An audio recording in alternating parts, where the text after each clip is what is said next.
Good morning all of you. हम लोग revision class कर रहे हैं। चैप्टर 5 जो है 5th चैप्टर आपका, इसका रिवीजन चल रहा है। और जैसा कि आप जानते हैं कि हम लोगों ने 6 चैप्टर तक पढ़ा है, जिसमें 5th का रिवीजन हो रहा है। एक चैप्टर उसके बाद और कराना बाकी है। और आपका एग्ज़ाम जो है इस महीने की 8 जुलाई को, इस महीने की 8 तारीख को जो है आपका एग्ज़ाम है। तो हमारे पास अभी जो भी बच्चे हैं 2-3 दिन, इसमें हम लोग, मुझे पूरी उम्मीद है कि हम लोग रिवीजन को ख़त्म करेंगे, है ना। तो हम लोगों ने लास्ट क्लास में वेस्टर्न कोस्टल प्लेन्स के बारे में चर्चा की थी, है ना। उसके बारे में हम लोगों ने देखा था कि क्या क्या वेस्टर्न कोस्टल प्लेन्स, कौन सा रीजन है, कौन कौन से स्टेट्स आते हैं या यूनियन टेरिटरी आते हैं, उसके बारे में हम लोगों ने जानकारी प्राप्त की, है ना। उस चीज़ को एक बार फिर से हमने जाना। अब हम लोग जो दूसरा पार्ट है आपका ईस्टर्न कोस्टल प्लेन, आज के क्लास में हम लोग एक बार उसका रिवीजन करेंगे।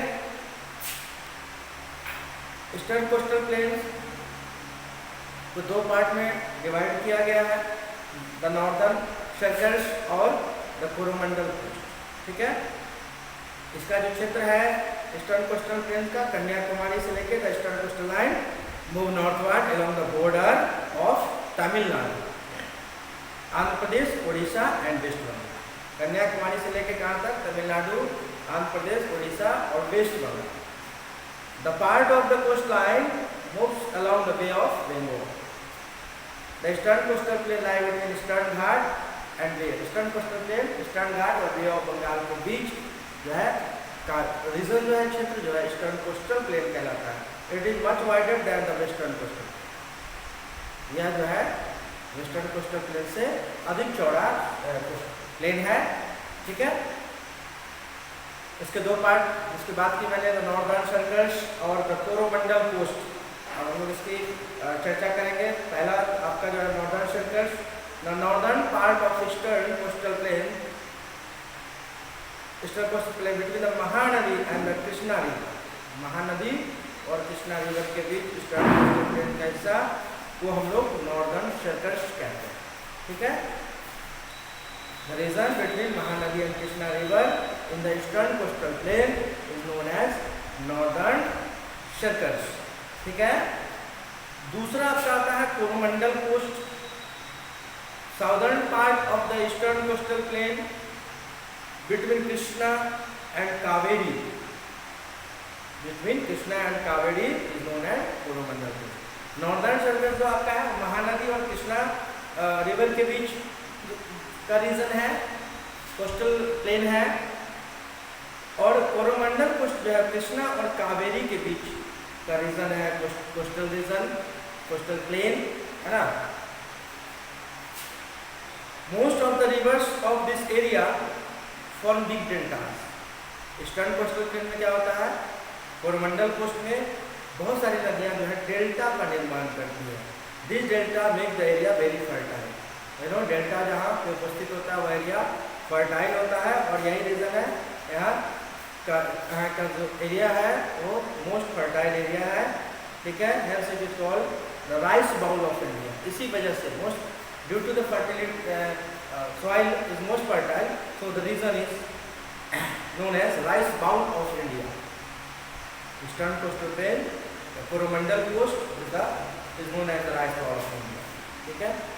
Due to the presence of deltas, many rivers form deltas, which makes the soil very fertile. So this region is known as rice bowl of India. Visakhapatnam and Chennai are the important port. Visakhapatnam port और Chennai port, है ना। Port यानी बंदरगाह, जानते हैं आप इसके बारे में, है ना। ये 2 प्रमुख जो है पोर्ट है, विशाखापट्टनम और चेन्नई। इसमें जो स्टेट्स आते हैं ईस्टर्न कोस्टल प्लेन में, उसमें आपका उड़ीसा है ना, ओडिशा। उसके बाद पुडुचेरी जो यूनियन टेरिटरी है भारत का, अपने देश का, इंडिया का यूनियन टेरिटरी है, ये जो है ईस्टर्न कोस्टल प्लेन्स में आता है, यानी यह रीजन जो है ईस्टर्न कोस्टल प्लेन्स का हिस्सा है।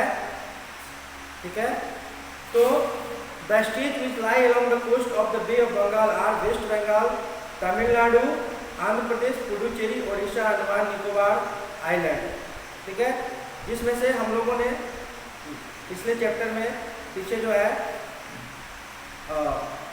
वेस्ट बंगाल, तमिलनाडु, आंध्र प्रदेश के बारे में हम लोग ऑलरेडी जान चुके हैं, पढ़ चुके हैं। ठीक है, तो इस चैप्टर में यानी हम सिर्फ ओडिशा और पुडुचेरी के बारे में हमें बताया गया है।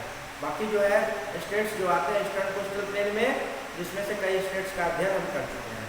ठीक है, तो ओडिशा की बात करते हैं हम। ओडिशा क्या है? Odisha is located toward the south west of west Bengal. South west यानी दक्षिण पश्चिम हिस्सा क्षेत्र में पड़ता है बंगाल के ओडिशा, है ना, टच करता है। वेस्ट बंगाल जो है वो ओडिशा के बॉर्डर वहाँ से शुरू हो जाता है ना, यानी पड़ोसी स्टेट है वेस्ट बंगाल का। Mahanadi river forms the largest delta. Mahanadi river जो है एक बहुत बड़े डेल्टा का, बिग डेल्टा का निर्माण करती है ओडिशा में। The northern and central parts of Odisha are plateau. Northern part और सेंट्रल या मध्य का पार्ट, उत्तरी और मध्य पार्ट जो है वह प्लेट्यू है, पठार है। The rivers flow here, Mahanadi, Brahmani और Baitarani. Three rivers flow in this region: Brahmani, Baitarani and Mahanadi. And Bhubaneswar is the capital of this state.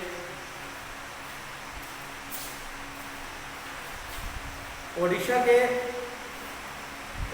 Occupation की बात करें, occupation of the people of Odisha mainly engaged in farming and fishing, and the most people involved in various industries. सबसे पहले तो farming main occupation है, खेती करना, उसके बाद फिशिंग है ना, कोस्टल प्लेन है, जाहिर सी बात है, तो फिशिंग भी यहाँ के लोग का दूसरा जो है सबसे बड़ा मुख्य ऑक्यूपेशन है। Second main occupation of the people of Odisha after farming, fishing. The crops grown by the people of Odisha are rice, pulses, oilseeds, fruits, sugar cane, coconut and turmeric. Okay, many tribal people make berries and tendu leaves with tendu leaves as they are easily available here.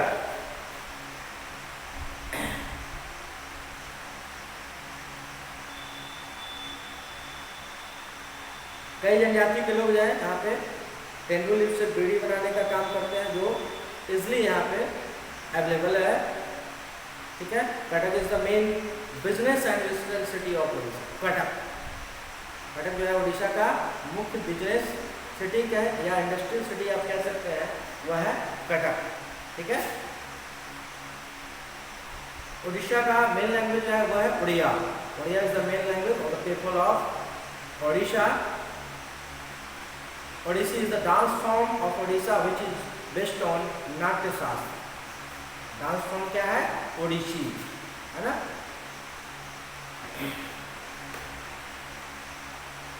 Famous places की बात अगर हम करें ओडिशा की, तो Paradip sea port है, Chilka lake very famous located in Odisha. Many migratory birds come here every year. Migratory birds है ना, माइग्रेटरी बर्ड्स होते हैं, साइंस में आपने पढ़ा हुआ है या पढ़ेंगे कि माइग्रेटरी बर्ड्स जो वातावरण के हिसाब से, ठीक है, वो एक्सट्रीम होने पर जो है वो अपनी जगह को छोड़ के दूसरे क्षेत्र में चले जाते हैं, माइग्रेट कर जाते हैं, है ना,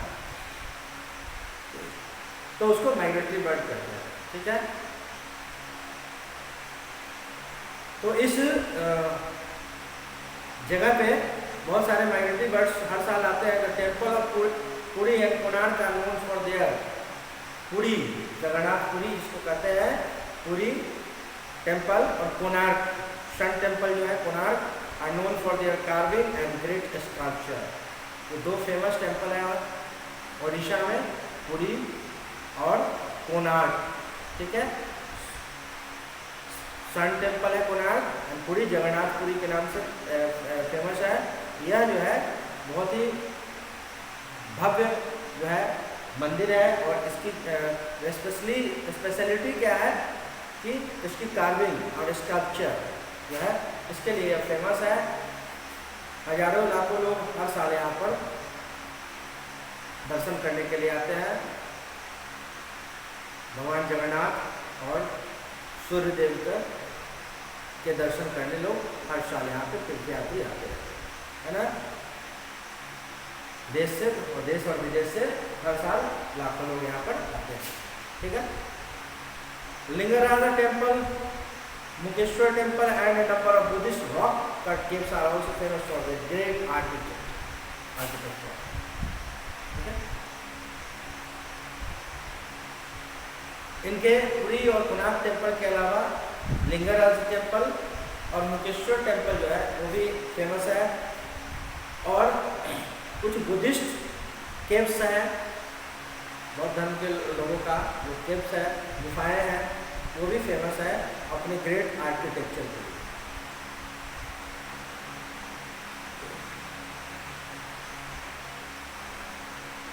एक बहुत ही फेमस चीज़ है ओडिशा का स्पेशल, ओडिशा स्पेशल इसको कहते हैं रथ यात्रा ऑफ लॉर्ड जगन्नाथ। पुरी रथ यात्रा जो है लॉर्ड जगन्नाथ यानी भगवान जगन्नाथ की रथ यात्रा जो है पुरी में होती है ना, पुरी टेम्पल में, जो अत्यंत ही फेमस है। साल में एक बार ये रथ यात्रा निकलती है भगवान जगन्नाथ की, ठीक है। The textile and silver work of Cuttack is very famous. रथ यात्रा जगन्नाथपुरी, लॉर्ड जगन्नाथ की रथ यात्रा जो पुरी में निकलती है, पुरी टेम्पल में साल में एक बार एनुअल रथ यात्रा होती है, वार्षिक, वह काफ़ी फेमस है, काफ़ी लोग इसमें शामिल होते हैं, ठीक है। Textile and silver work of Cuttack is very famous. The world's largest dam Hirakud dam is built here on the Mahanadi. संसार का सबसे बड़ा डैम हीराकुड डैम जो है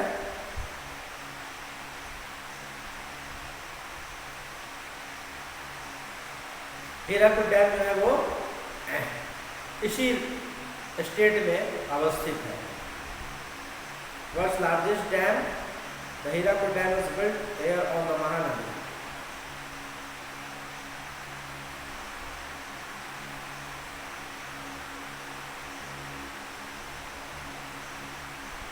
तो हम लोगों ने उड़ीसा स्टेट की बात की। ईस्टर्न कोस्टल प्लेन है का यह क्षेत्र है उड़ीसा, है ना।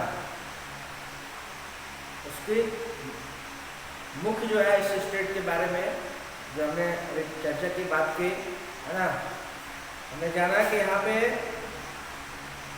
सबसे पहली बात कि ईस्टर्न कोस्टल प्लेन का यह हिस्सा है। दूसरी चीज़, यहाँ के लोग जो है फार्मिंग के अलावा फिशिंग भी करते हैं, यानी फार्मिंग और फिशिंग दो मेन ऑक्यूपेशंस है उड़ीसा के लोगों का। कटक इंडस्ट्रियल सिटी है यहाँ का, है ना। ओडिया लैंग्वेज है उड़ीसा का। Chilka lake and Paradip sea port is very famous here, where some migratory birds come here every year. Temple of Puri and Konark are known for their carving and great sculpture. Lingaraja Temple and Mukeeshwar Temple and also some rock out caves are also famous for the great architecture. Odisha special में मैंने आपको बताया जगन्नाथ पुरी में भगवान जगन्नाथ की रथ यात्रा हर साल निकलती है। Hirakud dam the world's largest dam is built here on the Mahanadi, ठीक है। तो ये सारी चीज़ें, ये सारी स्पेशलिटी, है ना, मुख्य बातें जो है उड़ीसा के बारे में इसकी चर्चा हमने की है यहाँ पे, ठीक है। अगला जो आपका आता है ईस्टर्न कोस्टल प्लेन का क्षेत्र पुडुचेरी, जो कि इंडियन टेरिटरी है। To the south of Chennai lies the union territory Puducherry. Tamil Nadu के चेन्नई, कैपिटल चेन्नई, कैपिटल तमिलनाडु चेन्नई, उसके साउथ में यह यूनियन टेरिटरी है Puducherry. It lies on the Coromandel coast. Its capital is also Puducherry. Puducherry was ruled by the French. French का शासन था यहाँ पे, फ्रांस के लोगों को फ्रेंच कहा जाता है। फ्रेंच का शासन था बहुत सालों तक। Even the time at the time when most of the parts of India were under the British rule. और जिस समय भारत का अधिकांश हिस्सा अंग्रेजों के शासन में था, ब्रिटिश के शासन में था, उस समय भी यहाँ पे फ्रेंच का शासन था। भारत में, इंडिया में बहुत सारे फॉरेनर्स जो है ट्रेड के इरादे से आए, व्यापार के इरादे से, और भारत के कई हिस्सों को अपने कब्जे में कर लिया और उनका शासन कायम हो गया, है ना। इसमें से फ्रेंच भी थे, पुर्तगीज थे और ब्रिटिश, है ना।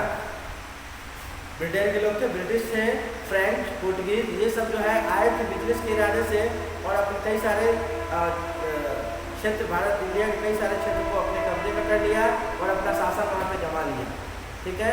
जिसमें फ्रेंच भी एक था और इस पुडुचेरी में बहुत सालों तक फ्रेंच का ही शासन रहा था।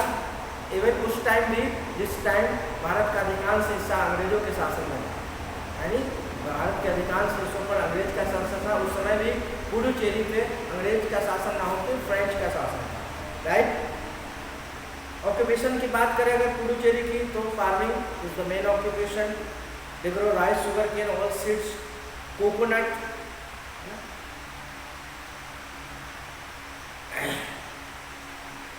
चूंकि यहाँ पे फ्रेंच का शासन था, फ्रांस के लोगों का शासन था, तो इसका कल्चर भी फ्रांस के कल्चर से, फ्रेंच कल्चर से इन्फ्लुएंस हुआ। Can still be seen on the life style of people. तो कौन से कल्चर से इन्फ्लुएंस हुआ? फ्रेंच कल्चर से, है ना। जो आज भी देखने को मिलता है, people speak Tamil and French in Puducherry. अब क्योंकि फ्रांस के लोग, फ्रेंच जो है काफ़ी सालों तक यहाँ पे रहे, उन्होंने राज किया इस हिस्से पे, इस क्षेत्र पे, पुडुचेरी पे, तो कई सारे लोग जो है आज भी फ्रेंच बोलने वाले लोग पुडुचेरी में है, तमिल के अलावा। अब अभी मैंने आपको बताया कि यह तमिलनाडु के साउथ में है, चेन्नई के साउथ में यह पड़ता है पुडुचेरी, तो तमिल बोलने वाले लोग भी हैं और बहुत सारे लोग जो है फ्रेंच भाषा का भी इस्तेमाल करते हैं पुडुचेरी में, ठीक है। फेमस प्लेसेस, श्री अरबिंदो आश्रम is very famous place. Auroville the city of down, city of down कहा जाता है। Auroville the city of down is the main attraction of Puducherry. Down और डस्ट दो वर्ड्स होते हैं। डाउन कहा जाता है, down in the morning before the sunrise, है ना, सूर्योदय से पहले का जो समय होता है ना, वह डाउन कहलाता है, ठीक है। डस्ट होता है आपका सूर्यास्त के बाद और अंधेरा होने से, रात होने से पहले का समय डस्ट कहलाता है, ठीक है। तो यह अट्रैक्शन है मेनली, इसको सिटी ऑफ ऑरोविले को सिटी ऑफ डाउन कहा जाता है, ठीक है। इट इज फेमस फॉर मैत्री मंदिर, ठीक है। तो ये हमारा था यूनियन टेरिटरी पुडुचेरी, ठीक है, जिसको पौंडीचेरी भी पहले कहा जाता था, अब पुडुचेरी के नाम से इसको जाना जाता है। This is the union territory of India.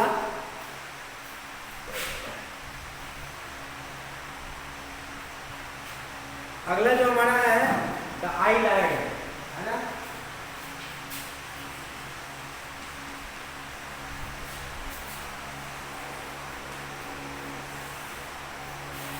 द्वीप, द्वीप के बारे में जब हमने पढ़ा था, आपको बताया था area which is surrounded by water on all sides, that is known as island.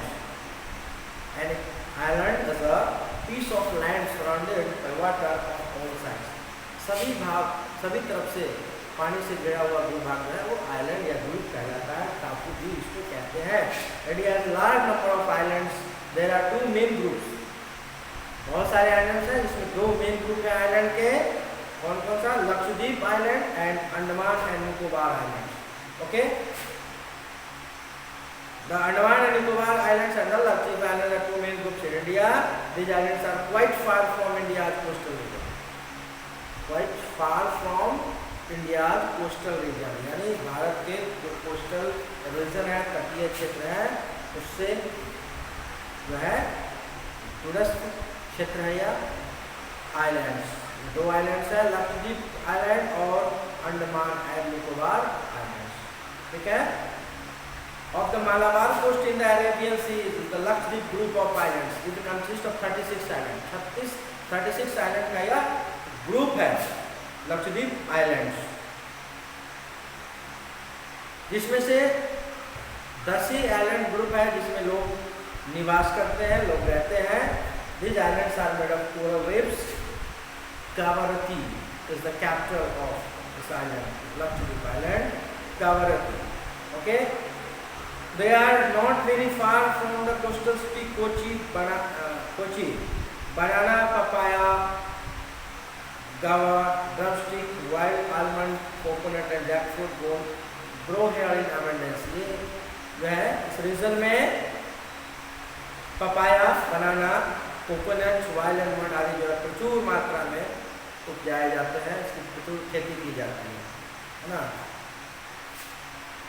Fishing is the major occupation of the people here. Coconut is the major crop. और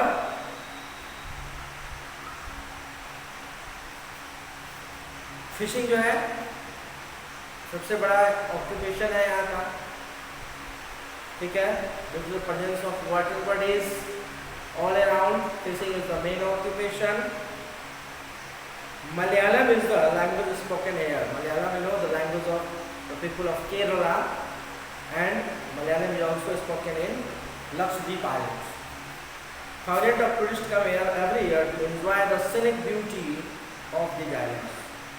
हजारों टूरिस्ट जो है हर साल यहाँ पे इसके खूबसूरत दृश्य को देखने के लिए, इस आइलैंड के खूबसूरत दृश्य को देखने के लिए आते हैं। ठीक है। नेक्स्ट जो आपका ग्रुप है अंडमान एंड निकोबार आइलैंड्स। कौन सा ग्रुप है? Andaman and Nicobar islands. The Andaman and Nicobar islands considered part of overseas positions of India. 1 November 1956 these islands were constituted into union territory. 1 November 1956 को यह यूनियन टेरिटरी बना। ठीक है। और पोर्ट ब्लेयर उसका कैपिटल बना है। You know port Blair is very famous. Okay. This island group is situated in the Bay of Bengal. It is a group of 572 big and small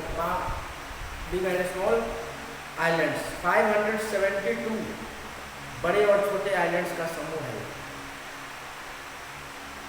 जिसमें से अधिकतर जो आइलैंड्स हैं जहाँ पे लोग नहीं रहते हैं, है ना।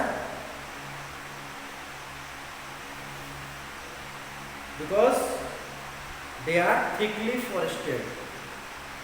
Most of the islands, about 550, are in Andaman group, and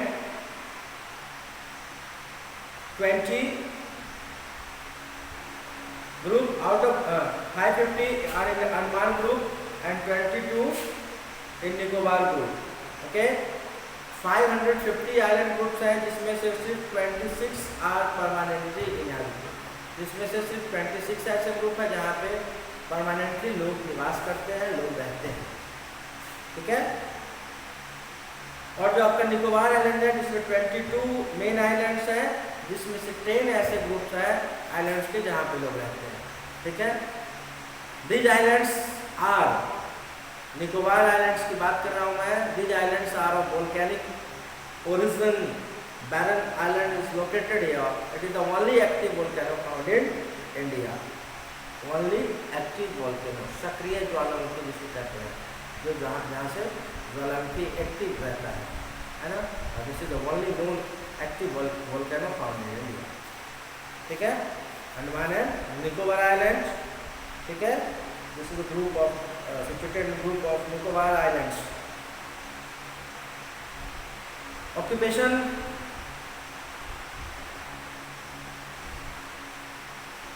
occupation की अगर बात की जाए तो मुख्यतः राइस, मेज और उसके अलावा कुछ फ्रूट्स, पाइनएप्पल, कोकोनट, साथ ही साथ rubber, teak are the main products grown here.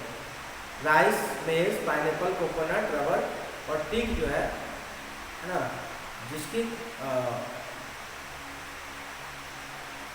जिसको बड़े पैमाने पे जिसकी खेती की जाती है, जिसके पौधे लगाए जाते हैं, है ना।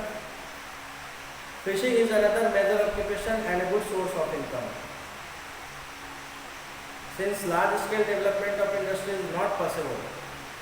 अब इस आइलैंड यहाँ चारों तरफ से, जैसा कि आप जानते हैं कि चारों तरफ से पानी से घिरा हुआ है, तो इंडस्ट्रीज लगाना जो है, बड़े इंडस्ट्रीज लगाना इस रीजन में पॉसिबल नहीं है।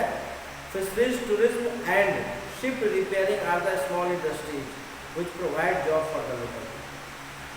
मुख्य जो इंडस्ट्रीज के रूप में क्या क्या है? Fisheries, tourism industry and ship repairing, जहाज को रिपेयर करने का। क्योंकि यार चारों तरफ पानी पानी है, वाटर बॉडीज है, जहाज बहुत सारे चलते हैं, तो यह इसके रिपेयरिंग का काम भी यहाँ पे होता है, ठीक है, जिससे बहुत सारे लोगों को रोजगार मिलता है।